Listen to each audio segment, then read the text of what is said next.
കണ്ണൂർ പിണറായിയിൽ കൊലക്കേസ് പ്രതികളെ രക്ഷിക്കാൻ CPMന്റെ സമ്മാന പദ്ധതിയും കൂപ്പൺ പിരിവും.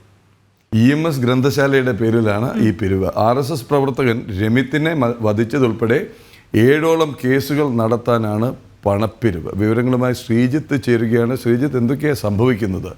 നമുക്കൊക്കെ അറിയാം, ഇവർ പരസ്യമായി എന്തൊക്കെ പറഞ്ഞാലും ഇവരുടെ വളരെ കൃത്യമായ ആസൂത്രണത്തോടു കൂടിയുള്ള കൊലപാതക സംഘമുണ്ടെന്നും രാഷ്ട്രീയ എതിരാളികളെ വകവരുത്തി കഴിഞ്ഞാൽ അവരെ സംരക്ഷിക്കാനായിട്ടുള്ള കൃത്യമായ സംവിധാനം, അടുക്കും ചിട്ടയുമുള്ള സംവിധാനമുണ്ടെന്ന് പറയാം. പക്ഷേ ഇതിപ്പോൾ പൊതുജനങ്ങളെയും സമൂഹത്തെയും പരിഹസിക്കുകയാണോ വെല്ലുവിളിക്കുകയാണോ ഈ ചെയ്യുന്നത്? ശ്രീജിത്ത്,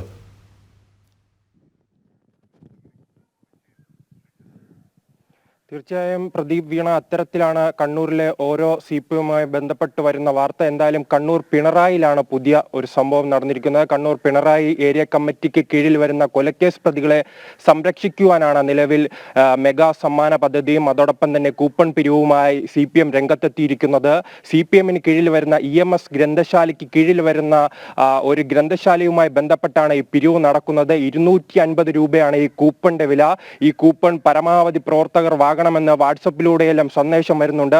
എന്തായാലും CPM പ്രവർത്തകർ മുൻപ് കൊലപ്പെടുത്തിയ 7 പ്രവർത്തകർ, അത് പിണറായിയുടെ മുഖ്യമന്ത്രി പിണറായി വിജയന്റെ വീടിന് സമീപം CPM പ്രവർത്തകർ കൊലപ്പെടുത്തിയ രമിത്ത് ഉൾപ്പെടെയുള്ളവരെ കൊലപ്പെടുത്തിയ പ്രതികളെ സംരക്ഷിക്കുവാനാണ് ഇത്തരത്തിലുള്ള ഒരു പണപ്പിരിവുമായി CPM രംഗത്ത് വന്നിരിക്കുന്നത്. എന്തായാലും ഇതിനെതിരെ CPMനുള്ളിൽ തന്നെ വിമർശനം ഉയരുന്നുണ്ട്. CPMന്റെ പിണറായി ബ്രാഞ്ച് കമ്മിറ്റിക്ക് കീഴിലുള്ള പല സമ്മേളനങ്ങളും ബ്രാഞ്ച് സമ്മേളനങ്ങളും നടന്നു വരികയാണ്. അതിലെല്ലാം വലിയ വിമർശനമാണ് ഇതിനുമായി ബന്ധപ്പെട്ടുണ്ടാകുന്നത്. കാരണം ഇത് CPM അനുഭാവികളും അതോടൊപ്പം തന്നെ CPM പ്രവർത്തകരെ വിശ്വസിക്കുന്ന സാധാരണക്കാര ജനങ്ങളിലും അവമതിപ്പുണ്ടാക്കുമെന്ന് ആ സമ്മേളനങ്ങളിൽ പറയുന്നുണ്ട്. എന്തായാലും ഇതുമായി ബന്ധപ്പെട്ട നറുക്കെടുപ്പ് 15-ാം തീയതിയാണ് വരുന്നത്. 250 രൂപ മുടക്കി കൂപ്പൺ എടുക്കുകയാണെങ്കിൽ കാറും അതോടൊപ്പം തന്നെ ഫ്രിഡ്ജ്, റെഫ്രിജറേറ്റർ, ബൈക്ക് ഉൾപ്പെടെ 15-ലധികം സമ്മാനങ്ങളാണ് CPM ഇതുമായി ബന്ധപ്പെട്ട് ഓഫർ ചെയ്തിരിക്കുന്നത്. എന്തായാലും 90 ലക്ഷത്തിലധികം രൂപ ഈ പ്രവർത്തകരെ CPMന്റെ കൊലയാളികളെ സംരക്ഷിക്കുവാൻ ആവശ്യമാണ്. അതിനുവേണ്ടി സാധാരണക്കാരായ പാർട്ടി പ്രവർത്തകർ സഹകരിക്കണം, അതിനുവേണ്ടിയുള്ള പണപ്പിരിവിൽ പങ്കെടുക്കണമെന്നാണ് നിലവിൽ എന്തായാലും CPMന്റെ ഏരിയ കമ്മിറ്റി ആവശ്യപ്പെടുന്നത്. അതിനനുസരിച്ചുള്ള കൂപ്പൺ ഇപ്പോൾ വിൽപ്പന നടക്കുകയാണ്. വലിയ സമ്മാന പദ്ധതികളും വലിയ ഓഫറുകളും അതിലുണ്ട്. എന്തായാലും CPM പ്രവർത്തകർ കൊല ചെയ്ത RSS പ്രവർത്തകരും അതോടൊപ്പം തന്നെ മറ്റു കോൺഗ്രസ് പ്രവർത്തകരും എല്ലാം ഉണ്ട്.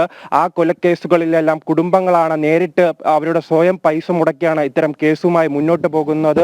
പക്ഷേ മറുവശത്തോ ഇത്തരം കൂപ്പണുകളുമായാണ് CPM രംഗത്ത് വന്നിരിക്കുന്നത്. എന്തായാലും കൊലപാതക രാഷ്ട്രീയത്തിന് CPM എതിരാണെന്ന് പറയുമ്പോഴും കൊലപാതകം നടന്ന ശേഷം CPM പ്രവർത്തകരെ പലതവണ ഈ CPM നേതാക്കൾ തള്ളിപ്പറയുന്ന ഒരു അവസ്ഥയുണ്ട്. പക്ഷേ അവസാനത്തോട് അടുക്കുമ്പോൾ ഈ പ്രവർത്തകർക്ക് അനുകൂലമായ നിലപാടാണ് പല തവണയും CPM കൈക്കൊണ്ടിട്ടുള്ളത്.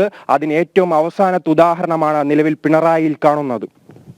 ശ്രീജിത്ത്, ഇത് ആദ്യമല്ല ഇത്തരം സംഭവങ്ങൾ ഉണ്ടാകുന്നത്. ഏറ്റവും TP വധക്കേസിലടക്കം നമ്മൾ കണ്ടതാണ് ഏതൊക്കെ രീതിയിലാണ് പ്രതികൾക്ക് സംരക്ഷണം ഒരുക്കിയത്, പരോൾ നൽകിയത്, കേസിൽ നിന്ന് രക്ഷിക്കാൻ ശ്രമിച്ചത്. ഒടുവിൽ കോടതി ഇടപെട്ടാണ് പല രക്ഷാശ്രമങ്ങളും കളഞ്ഞത്.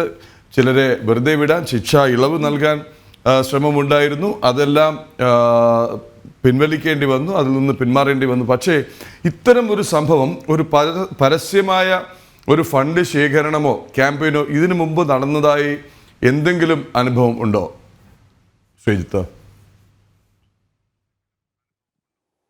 തീർച്ചയായും മുൻപും അത്തരത്തിലുള്ള പ്രവർത്തനങ്ങളുമായി CPM മുന്നോട്ട് പോയിട്ടുണ്ട്. അന്നെല്ലാം കൂപ്പൺ പിരിവാണ്, ഈ പ്രവർത്തകരെ സംരക്ഷിക്കാനുള്ള കൂപ്പൺ പിരിവ് ഉണ്ടായിരുന്നു. അതോടൊപ്പം തന്നെ കൂട്ടിച്ചേർക്കാനുള്ള 2014 ആ സമയത്ത് ഈ ബോംബ് നിർമ്മാണത്തിനിടെ പാനൂർ മേഖലയിൽ 2 പേർ കൊല്ലപ്പെട്ടിരുന്നു. CPM പ്രവർത്തകരാണ് ബോംബ് നിർമ്മിക്കുമ്പോൾ അത് പൊട്ടിത്തെറിച്ച് മരണപ്പെടുന്ന ഒരു സാഹചര്യം ഉണ്ടായി. അന്നെല്ലാം ഈ പ്രവർത്തകർക്ക് സ്മാരകം നിർമ്മിക്കാൻ ഉൾപ്പെടെ വലിയ കൂപ്പൺ പിരിവ് നടന്നിരുന്നു. അതോടൊപ്പം തന്നെ ഈ CPMന്റെ കൊലയാളികളെ സംരക്ഷിക്കുവാനും കേസ് നടത്താനുമുള്ള ഇത്തരത്തിലുള്ള കൂപ്പൺ പിരിവ് മുൻപും നടന്നിട്ടുണ്ട്. പക്ഷേ ആദ്യമായാണ് ഇത്രയും വലിയ മെഗാ പദ്ധതി, സമ്മാന പദ്ധതിയുമായി എന്തായാലും CPM രംഗത്തെത്തിയിരിക്കുന്നത്. എന്തായാലും വലിയ സമ്മാന പദ്ധതിയാണ്. കാറും ബൈക്കും ഉൾപ്പെടെ TV, ഫ്രിഡ്ജ് ഉൾപ്പെടെയുള്ള 15-ലധികം സമ്മാനങ്ങളാണ് നിലവിൽ 250 രൂപ ടിക്കറ്റ് എടുത്താൽ നിലവിൽ CPM ഓഫർ ചെയ്തിരിക്കുന്നത്. ശരി ശ്രീജിത്തിലേക്ക് ഇതിന്റെ വിശദാംശങ്ങളുമായി നമുക്ക് തിരികെ എത്താം. കാര്യം ഞെട്ടിക്കുന്ന വാർത്തയാണ് വരുന്നത്. കൊലപാതകികൾക്ക് സംരക്ഷണ കവചം സമ്മാന പദ്ധതി, സമ്മാന കൂപ്പൺ, മെഗാ സമ്മാന ഓണം ബമ്പറിനേക്കാൾ വലിയ പരിപാടിയാണ് നടത്തുന്നത്. അതിലേക്ക് വരാം.